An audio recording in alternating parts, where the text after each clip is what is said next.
Dans un village, minuit sonne, un forgeron frappe le fer. Radio Libre en Périgord, lundi, 11h30. En direct, la chronique du groupe Fred Zeller, présentée par Jean-Louis. Pour la paix, dit-il que je travaille, loin des canons, je vis en liberté. Auditrices, auditeurs, amis, citoyens, camarades, bonjour. Nous sommes le lundi 25 août 2025. Et pour cette chronique du groupe Fred Zeller, bien, nous nous retrouvons depuis le studio de Radio Libre en Périgord, puisque la semaine dernière, c'était une émission un petit peu particulière que je vous avais proposée. Depuis, en direct bien sûr, mais depuis le site sur lequel se tenait le congrès de la Fédération nationale de la libre pensée, ou plutôt le site dans lequel allait se tenir dès le lendemain ce congrès, dont je reviens et qui a été un congrès important. J'y reviendrai dans de prochaines chroniques et je pense à travers quelques interviews de l'équipe nouvelle qui est maintenant à la direction de la Fédération nationale de la libre pensée. J'avais prévu pour cette chronique vous faire part d'un article de l'agence Média Palestine suite à l'assassinat du journaliste d'Al Jazeera Anaïs Al-Sharil. Et malheureusement, juste au moment où j'arrivais, j'ai appris cette nouvelle à nouveau des journalistes qui ont été tués dans une attaque de l'armée israélienne dans la bande de Gaza.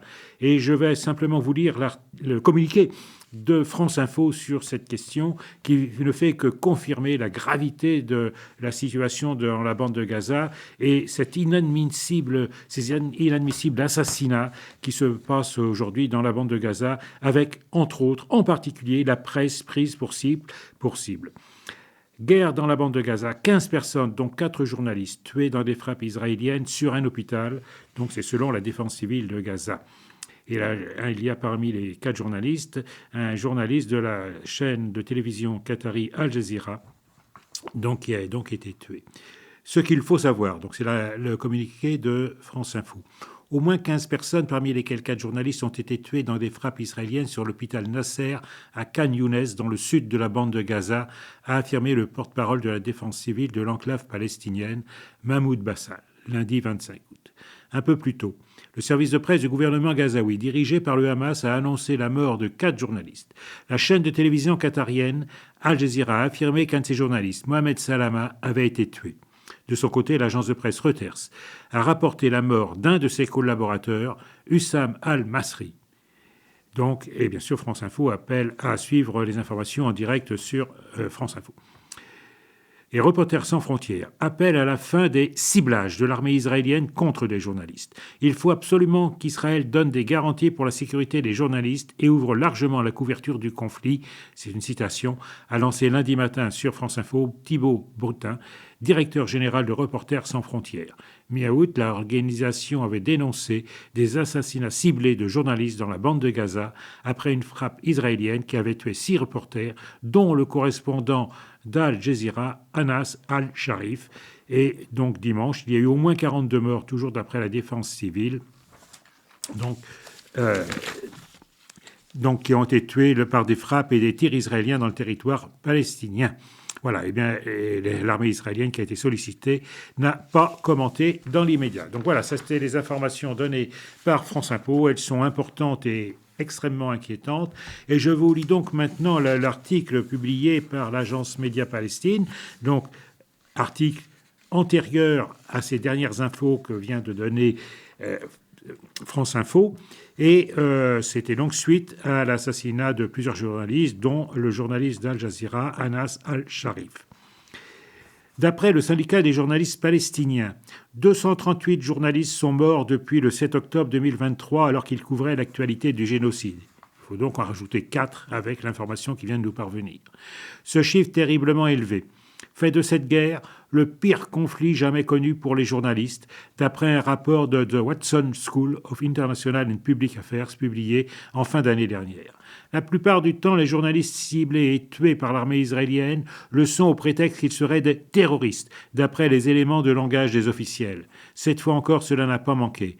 L'armée israélienne a reconnu que cette attaque était délibérée, affirmé sans avancer de preuves concrètes qu'Anaïs Al-Sharif était un membre du Hamas. D'après The Guardian, la communication de l'armée aurait justifié la bombe en expliquant, citation, qu'il occupait le poste de chef d'une cellule terroriste au sein de l'organisation terroriste Hamas et était responsable de la préparation d'attaques à la roquette contre les civils israéliens et les forces de Tsahal. Fin de citation. Cette rhétorique du prétendu terroriste dissimulé sous une casquette de journaliste a souvent été utilisée par le régime israélien pour justifier les meurtres de journalistes et limiter au maximum la couverture médiatique des exactions conduites par le régime. C'est en tout cas le point de vue de Yuval Abraham, le journaliste israélien co-auteur du documentaire oscarisé No Other Land, qui expliquait cette nuit dans un post publié sur le réseau social X cette stratégie de l'armée israélienne. Citation. Après le 7 octobre, une équipe appelée Cellule de légitimation a été créée au sein du renseignement militaire. Des agents de renseignement recherchaient des informations susceptibles de légitimer, entre guillemets, les actions de l'armée à Gaza, les tirs ratés du Hamas, l'utilisation de boucliers humains, l'exploitation de la population civile, tout ce que vous connaissez. Semer le doute comme méthode pour justifier les atrocités, identifier un journaliste comme un activiste sous couverture blanchit le meurtre de tous les autres journalistes. Et donc, voilà, c'était ce communiqué de l'agence Média Palestine, Média Presse Palestine, que je souhaitais vous porter à votre connaissance. Et puis, je voulais également compléter là par un autre article de l'agence Média Presse, le piège de la reconnaissance d'État. Un nombre croissant d'États dont le Royaume-Uni, la France et le Canada s'orientent vers la reconnaissance de l'État palestinien. Bien que cette démarche puisse être utilisée stratégiquement pour faire progresser les droits des Palestiniens, elle comporte également le risque de normaliser le génocide du peuple palestinien à Gaza, tout en stabilisant le statu quo de la domination coloniale israélienne et en freinant le potentiel d'une véritable autodétermination. La plus grande promesse de cette nouvelle initiative de reconnaissance, la précédente ayant eu lieu en 2011-2012, réside dans un front uni pour défier le soutien intransigeant des États-Unis à Israël.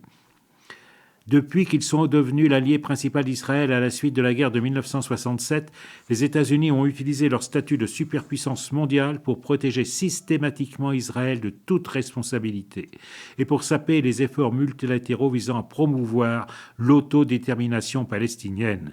Plus récemment, le soutien américain à Israël s'est traduit par la livraison ininterrompue d'armes, l'imposition de sanctions contre la Cour pénale internationale pour avoir émis des mandats d'arrêt contre des dirigeants israéliens et surtout par 5 vétos au Conseil de sécurité contre un cessez-le-feu. Cette initiative de reconnaissance est le premier effort coordonné d'États européens pour affronter la politique américaine et cet élan est bien nécessaire. Mais leur poussée en faveur de la reconnaissance de l'État palestinien est non seulement insuffisante, elle contourne aussi les droits inaliénables appartenant au peuple palestinien. Et cet article se poursuit sur la chaîne Média Presse. Donc, bien évidemment, Média Presse Palestine, que je ne peux que vous inciter à lire.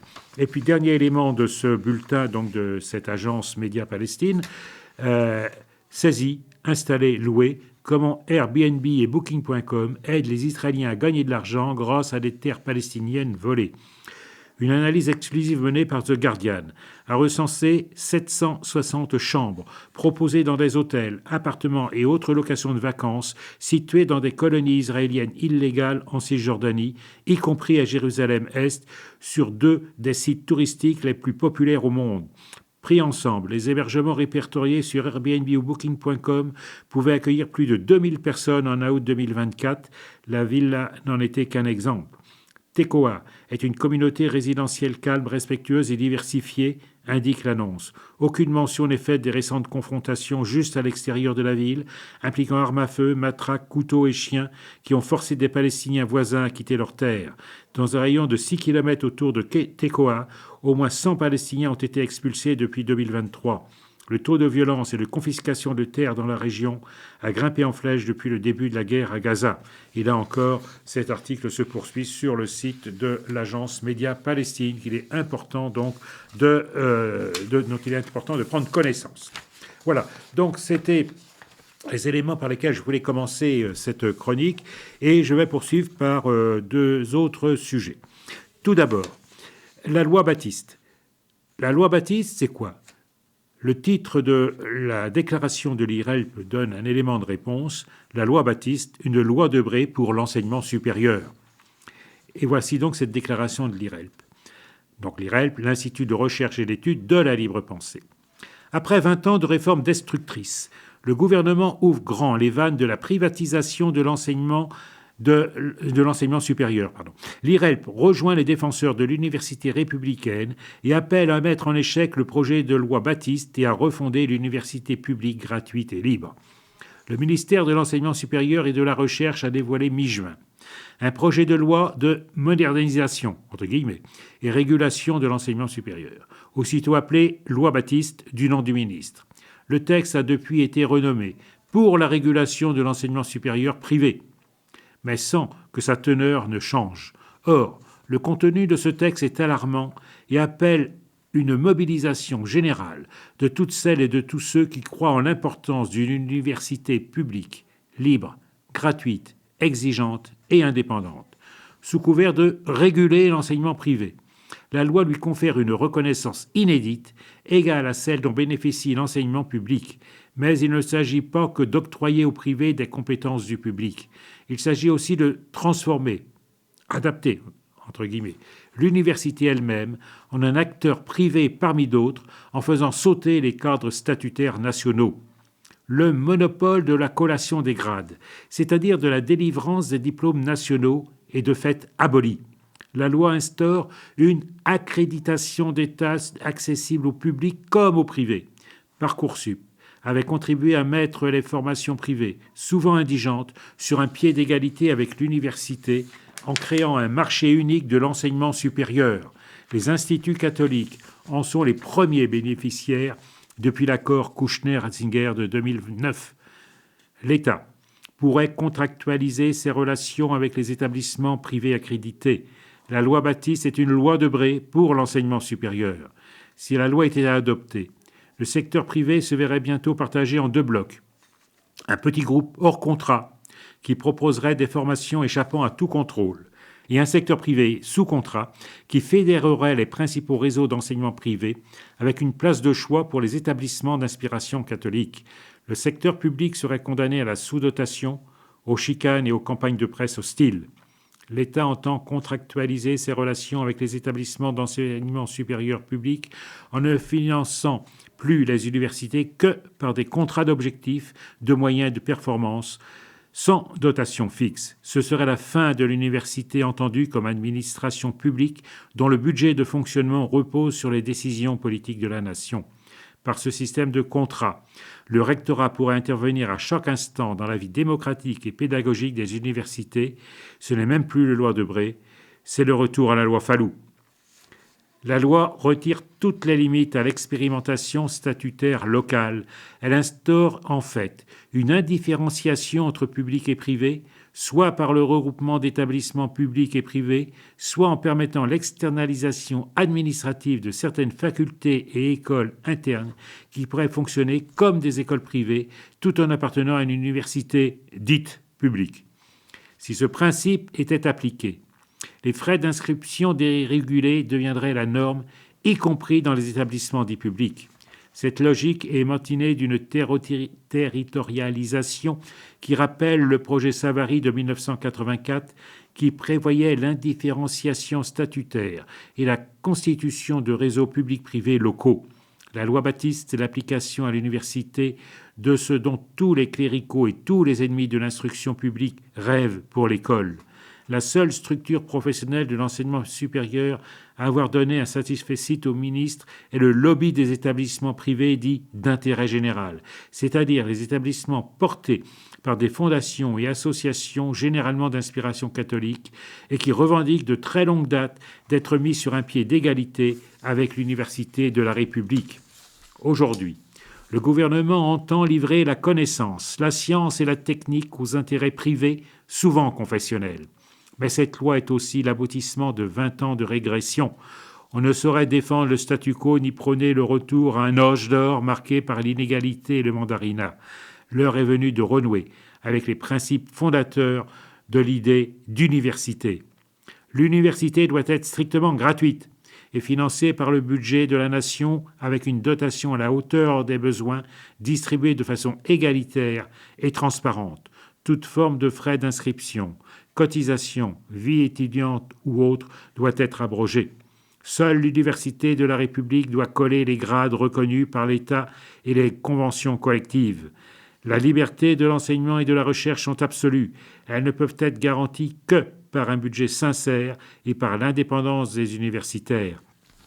Seul l'emploi statutaire apporte cette indépendance, mais d'autres garanties sont nécessaires contre les pouvoirs politiques, économiques et religieux. Cela passe, entre autres, par la fermeture des facultés concordataires, là où elles existent encore, mais aussi par une refonte du financement de l'alternance et de la formation continue. L'accès aux formations supérieures doit pouvoir se faire tout au long de la vie. Cela implique des places d'étudiants supplémentaires et pour cela la création de nouvelles universités dotées de résidences étudiantes réparties sur tout le territoire. C'est à cette condition que Parcoursup et Mon Master pourront être fermés. Au-delà, l'université a besoin d'un plan de recrutement et de titularisation massif afin de retrouver des taux d'encadrement permettant de maintenir l'exigence et la qualité des formations. Cette ambition démocratique requiert également de reconnaître un droit à la réorientation pour les étudiants qui changeraient de vocation. Enfin, une fraction importante de l'argent de la formation continue doit être fléchée pour permettre l'accès aux formations universitaires aux travailleurs tout au long de leur activité professionnelle. L'accès aux formations supérieures, quelle que soit l'origine sociale des étudiants, implique que la nation consente au versement d'une allocation d'autonomie étudiante d'un montant substantiel qui répond à la fois à une exigence sociale et à un impératif d'émancipation vis-à-vis du milieu familial. Cet objectif impose également un plan de développement des œuvres universitaires, notamment en matière de logement. Il convient enfin de mettre en œuvre un pré-recrutement dès le premier cycle dans les métiers stratégiques, enseignement à rebours de l'actuelle réforme du CAPES, santé, énergie, aménagement du territoire. En conséquence, l'IRELP, l'Institut de recherche et d'études de la libre pensée, apporte son soutien aux universitaires et aux citoyens engagés pour ce travail de refondation. Voilà. Donc c'était la déclaration de l'IRELP sur cette loi Baptiste pour laquelle il faut effectivement tout faire pour qu'elle ne soit pas adoptée. Voilà.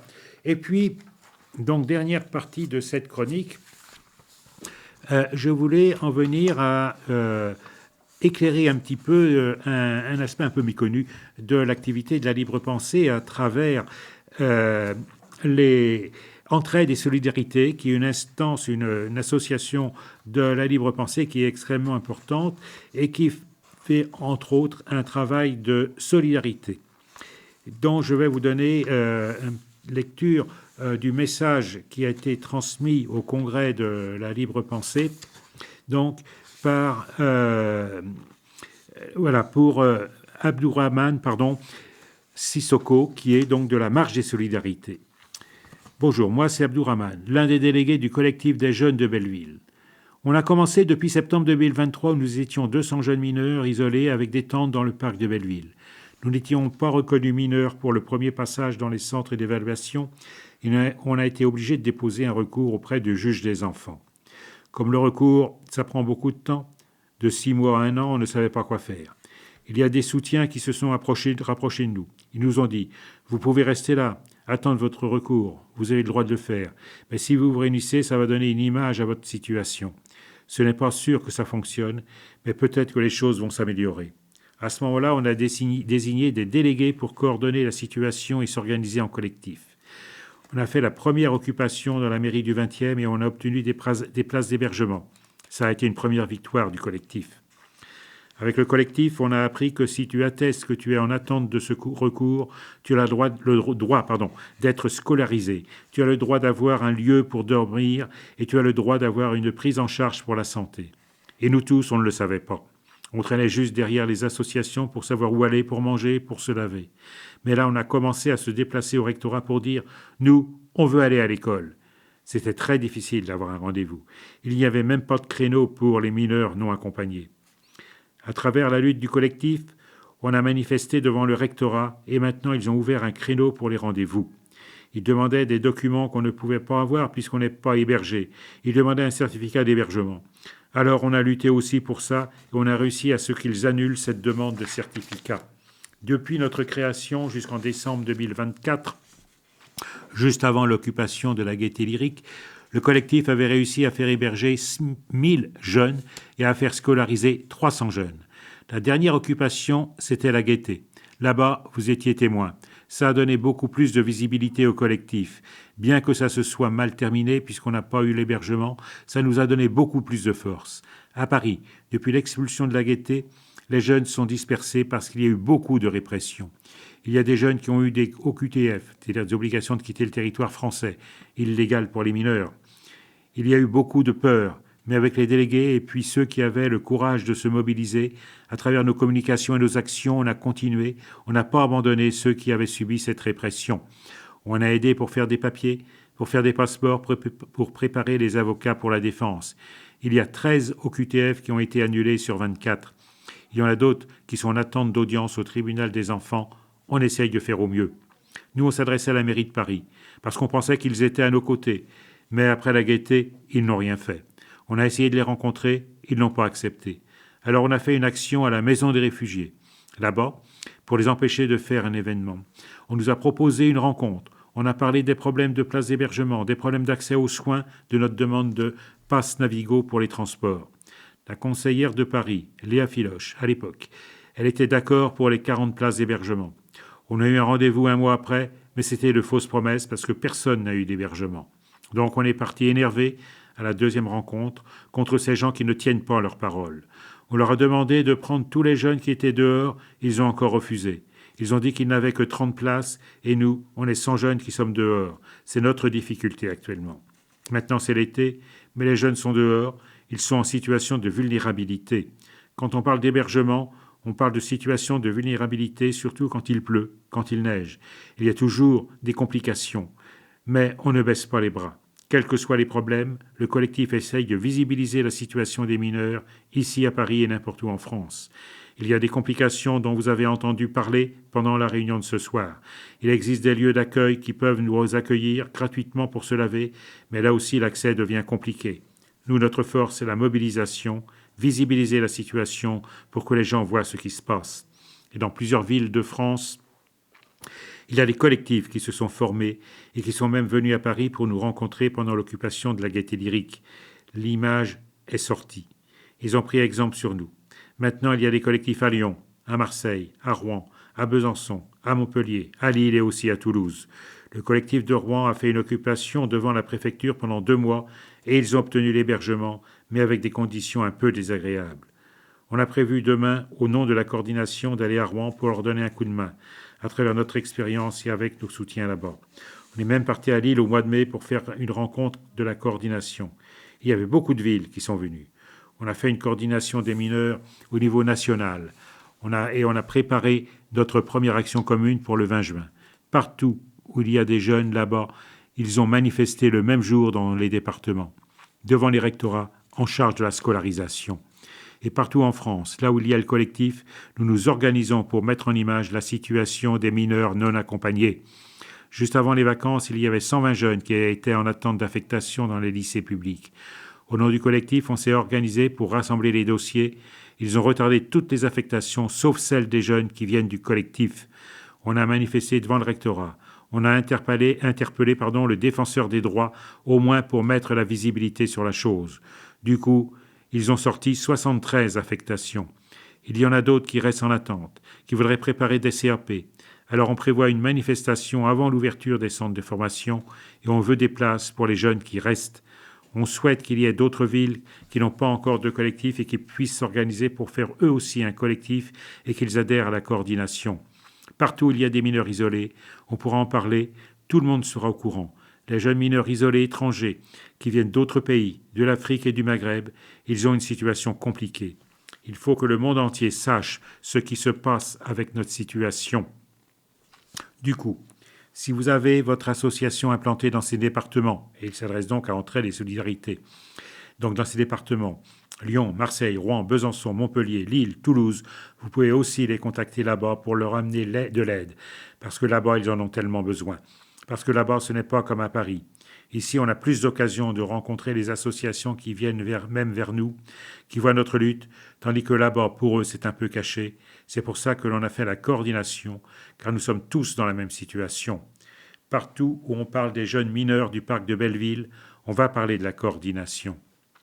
Et puis, merci sincèrement, parce que quand on était à la Gaîté, vous avez fait un gros don pour nous. Ça nous sert encore jusqu'à présent. Ce don-là, pour nous permettre d'acheter aux jeunes à manger quand on va dans les AG, et vous allez passer le message à tous ceux qui vont venir pour votre congrès. Merci, très sincèrement. Voilà. Donc c'était le message de la marche des solidarités et donc d'Abdourahmane Sissoko, au congrès de la libre pensée et un message adressé à l'association Entraide et Solidarité. Nous ne manquons pas de vous informer régulièrement de cette activité parce que la libre pensée, bien évidemment, soutient ce collectif qui s'est constitué et c'est extrêmement important parce qu'on se rend compte à quel point la situation de la jeunesse globalement est absolument inadmissible, mais que le sort de ces mineurs isolés qui sont dans les rues de Paris et de plein de villes, et y compris parfois de petites villes en province, c'est quelque chose qui est absolument inadmissible pour notre pays. Je reviendrai bien évidemment, comme je l'ai indiqué au début de cette chronique, sur le déroulement du congrès de la libre pensée, donc, qui s'est tenu la semaine dernière dans le centre Cap Découverte, c'est le nom qui est donné à cet endroit qui était à l'origine une mine qui a été fermée, une mine à ciel ouvert, et qui est un lieu très intéressant pour y amener famille, enfants, etc., et qui dispose de locaux qui ont permis à notre congrès de se tenir dans d'excellentes conditions. Nous y reviendrons sur le déroulement de ce congrès, qui a été un congrès que je dirais marqué par la transmission. Nouveau président de la Fédération nationale de la libre pensée, Benoît Steckenberger, succède à Jean-Sébastien Pierre, et puis également toute une série de nouveaux entrants dans la commission administrative nationale et à des tâches de responsabilité qui vont donc modifier complètement l'activité et le dynamisme de notre organisation qui a, je pense, donné une maison en très bon état à ceux qui aujourd'hui, à cette nouvelle équipe que je vous présenterai dans de prochaines chroniques.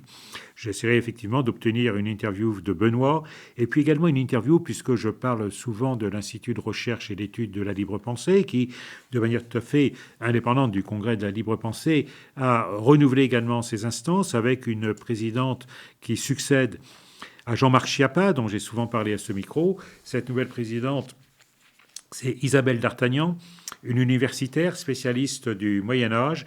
Et là également, j'ai a priori son accord pour une interview qui interviendra dans les prochaines semaines, qui se fera en direct ou enregistrée selon les circonstances qui permettront cette interview.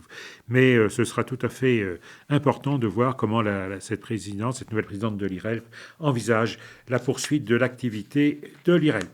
Et par le discours qu'elle a prononcé devant la colonne de la paix située à Carmaux, dans le parc Jean Jaurès, lors de la cérémonie qui s'est déroulée pendant le déroulement du congrès, c'était un discours de la plus grande importance. Là encore, j'utiliserai peut-être d'ailleurs son discours tout parti pour une prochaine chronique. Donc, je vous donne maintenant rendez-vous pour une nouvelle chronique du groupe Fred Zeller, toujours sur Radio Libre en Périgord. Ce sera lundi prochain à 11h30, comme chaque semaine. Bonne semaine. En forgeant un socle de charrue. C'était la chronique du groupe Fred Zeller de la Libre Pensée de Dordogne. Vous pourrez réécouter cette chronique en rediffusion jeudi de 16h à 16h30 ou samedi de 17h30 à 18h. Vous pouvez également écouter cette chronique en podcast sur le site de Radio Libre en Périgord et vous pouvez également retrouver sur le site du groupe Fred Zeller, lpdordogne.fr, toutes les chroniques du groupe Fred Zeller sur Radio Libre en Périgord. Nous vous donnons rendez-vous pour une prochaine chronique, la semaine prochaine, dès lundi, 11h30. Elle tient, te lève